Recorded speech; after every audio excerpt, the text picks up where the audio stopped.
பழைய ஏற்பாட்டு காலத்துல பாருங்க, கர்த்தர் ஒவ்வொன்றையும் பார்த்து பார்த்து சொல்லி கொடுத்தார். ஆலயத்துக்குள்ள வரும்போது எப்படி வரணும், ஆராதிக்கும் போது எப்படி ஆராதிக்கணும், பலி கொடுக்கும் போது எப்படி பலி கொடுக்கணும், அந்நிய காரியங்களை உள்ளே கொண்டு வந்து விடக்கூடாது. இப்ப பாருங்க, இப்ப சினிமால நல்லா இருக்குதான், ஏன் உள்ள கொண்டாந்து பாட்டு பாடினா என்ன?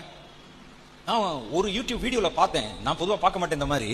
நண்பர்கள் யாராவது அனுப்பிப்பாங்க, இப்பெல்லாம் நடக்குது பிரதர் பாருங்க. ஒரு வீடியோல பார்த்தேன், ஒரு சொல்றாரு, ஒரு சினிமா பாட்டை பாடி இந்த பாருங்க அந்த அர்த்தம் நல்லா இருக்குது, எல்லாம் எல்லாம் கை தட்டுறாங்க. அவர் பாடி காமிக்கிறாரு, மேடையில் வந்து பாடுறாரு.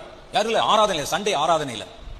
எனக்கு அவர் மேல கூட கோபம் இல்ல, அந்த விசுவாசிகள் இருந்துச்சு, அவனும் சேர்ந்து பாடுறான். அவ்வளவு பேரும் கொடிகட்டு கணைகளை முட்டும் வரை முட்டு ஏற்றும் வரை தொட்டு மடை தீரந்து தாமும் தரமான சிறப்பான சம்பவங்கள் எல்லாம் நடக்க போகுது. நான் ஏதோ பொழுது போகாம பாடல, நான் பாடின பாட்டு தீர்க்க தரிசனமா இல்லையான்றத இன்னும் 6 மாசத்துக்குள்ள ஒருத்தனுடைய மனசுல கூடவாயா இதை உள்ள கொண்டாந்து நம்ம செய்யக்கூடாதுன்னு தோணல உனக்கு?